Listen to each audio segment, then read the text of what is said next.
विनायक जय है भारत भाग्य विधाता। पंजाब सिंध गुजरात मराठा द्राविड़ उत्कल गंगा विंध्य हिमाचल यमुना गंगा उछल जल चितरंगा।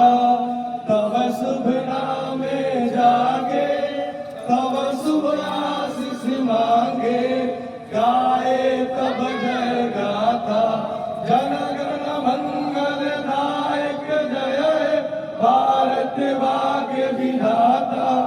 जय है जय है जय है जय जय जय जय है। वंदे मातरम वंदे मातरम। भारत माता की जय भारत माता की जय महात्मा गांधी की जय महात्मा गांधी की जय सुभाष चंद्र बोस की जय रामदेव टोपे की जय वीर भगत सिंह की जय भारत माता की जय। सारे लोग खुशी पर बैठ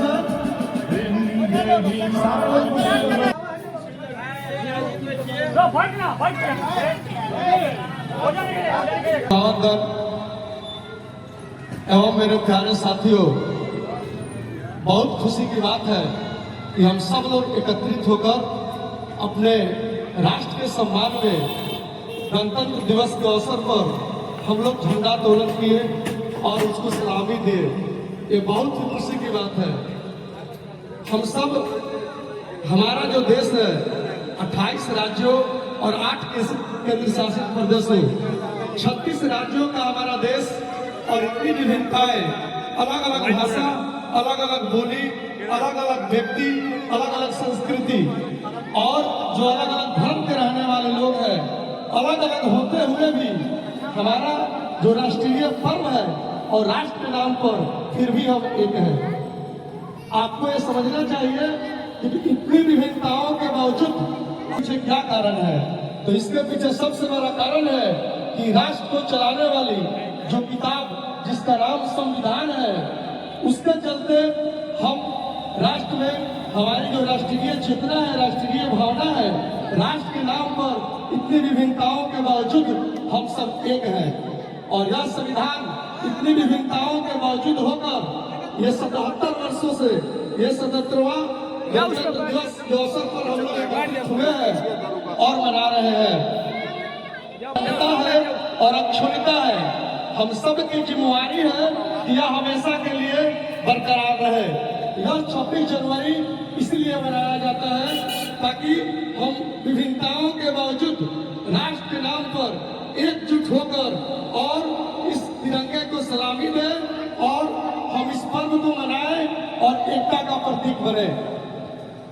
और हमारा जो संविधान है, मैं संविधान निर्माताओं को भी अपने हृदय से नमन करना चाहूंगा, क्योंकि हमारा जो संविधान है उसके प्रमुख जो पिलर्स हैं वो 4 हैं: स्वतंत्रता, समानता, न्याय और बंधुता।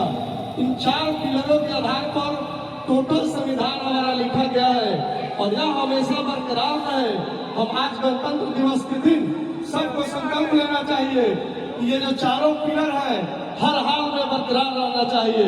तभी हम राष्ट्र को मजबूती के साथ और बंधुत्व के साथ हम लोग हर हमेशा अपने गणतंत्र दिवस को मनाते रहेंगे। आज जो संविधान हमारा है और संविधान में जो चलाने का तरीका है, हमारे डॉक्टर भीमराव अंबेडकर साहब ने एक सुंदर बात बोली थी। जब उनसे पूछा गया था कि अंबेडकर जी, आप तो संविधान निर्माता के अध्यक्ष रहे, चेयरमैन रहे, आप संविधान के बारे में कुछ बोलिए। तो बहुत सुंदर बात अंबेडकर साहब ने कहा था कि संविधान चाहे कितना भी अच्छा क्यों नहीं हो, अगर संविधान चलाने वाले लोग गलत होंगे तो अंततः संविधान गलत साबित होगा। और उसके बाद उन्होंने दूसरी लाइन बोली थी कि संविधान चाहे कितना भी बुरा क्यों ना हो, चलाने वाले लोग अगर अच्छे नहीं होंगे तो अंततः संविधान बुरा साबित होगा। और इस पर यह संविधान के प्रति बाबा साहब का जवाब था। तो आज की परिस्थितियों में देखेंगे, आज 77 वर्ष में क्या हमारे देश की सारी समस्याएं खत्म हो गई है? क्या देश में कोई बेरोजगार नहीं है, अशिक्षित नहीं है? तो हमको लड़ाई असली इस चीज से लड़ना है कि हमारे हर देश के नागरिक शिक्षित हो और हमारे हर देश के नागरिक में बंधुता हो। यह कैसे होगा, इस पर सारे समाज के बुद्धिजीवी लोगों को एकजुट होकर चिंतन और मनन करने की जरूरत है। चूंकि हमारे जो आज चारों पिलर है, व्यवस्थापिका, कार्यपालिका, न्यायपालिका और चौथा स्तंभ लोकतंत्र का जो पत्रकारिता है, आज कहीं न कहीं 77 वर्षों बाद भी अगर कमी है तो ये जवाबदेही उन चारों पिलरों को जाता है। अगर सुचारू ढंग से स्वतंत्र रूप से ईमानदारी से देश को चलाते तो शायद 77 वर्ष में सारी समस्याएं हमारे देश की दूर हो गई रहती। लेकिन यह दुख की बात है कि 77 वर्ष बाद भी ये सारी समस्याएं कहीं न कहीं है और जो लोग इसके जवाबदेह हैं उनको इस बात पर ध्यान देना चाहिए। और पांचवा स्तंभ खुद आम जनता है। संविधान में उसका भी प्रावधान है कि अगर लोकतंत्र के चारों पिलर आपस में मिलकर देश को लूट रहे हो तो पांचवा पिलर खुद जनता है। जनता एकजुट होकर एकता के सूत्र में बंध कर और खुद विचार करे और उन सही अपने बीच से वैसे लीडर्स को चुने जिसमें लीड करने की क्षमता हो, जिसमें संविधान को समझने की क्षमता हो, जिसमें राष्ट्र को एकता के बंधन में बांधने की क्षमता हो। वैसे लीडर को आप अपने समाज से निकालिए। सिर्फ पढ़ाई लिखाई देखकर मत निकालिए। पढ़ाई के साथ साथ आपके लीडर के पास सही नियत भी होनी चाहिए। नहीं तो पढ़ा लिखा अगर सारे लोग ईमानदार होते तो शायद आज जो देश का भ्रष्टाचार के मामले में स्थान है वह शून्य हो गया रहता।